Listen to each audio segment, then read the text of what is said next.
ভুয়া ফটোকার্ডের জেরে ছাত্রদল অস্থিতিশীল পরিবেশ তৈরি করে ক্যাম্পাস দখলের পায়তারা করছে বলে দাবি করেছে শিবির।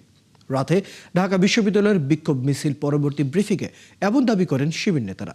রাতে ঢাকা বিশ্ববিদ্যালয়ে বিক্ষোভ মিছিল করে ছাত্র শিবির। যে ফেক স্ক্রিনশটটি ছড়ানো হয়েছে উদ্দেশ্য প্রণোদিতভাবে ক্যাম্পাসকে অস্থিতিশীল করার জন্য, এই ফেক স্ক্রিনশটটি কারা ছড়িয়েছে, কিভাবে ছড়িয়েছে, প্রত্যেকটা জড়িতদেরকে পুলিশি তদন্তের মাধ্যমে বের করে এর সঠিক তদন্ত এবং সঠিক ক্লিয়ারিফিকেশন সারা বাংলাদেশকে অবশ্যই জানাতে হবে। খুবই পরিকল্পিত। সেটা হচ্ছে আমরা যখন শাহবাগ থানায় জিডি করতে যাই তখনই যেভাবে ছাত্রদলের সাহসের নেতৃত্বে যেভাবে হামলা হয়েছে, আমাদের কাছে মনে হয়েছিল যেন সবগুলো একটা মেটিকুলাস প্ল্যান, যে আমরা প্রথমে এরকম একটা জিনিস ছড়াবো, তারপর সে যখন একটা উত্তপ্তকর পরিস্থিতি তৈরি করব, তারপর তার উপর হামলা করব, হামলা করে বিশ্ববিদ্যালয়ের পরিস্থিতি অস্থিতিশীল করার চেষ্টা করব।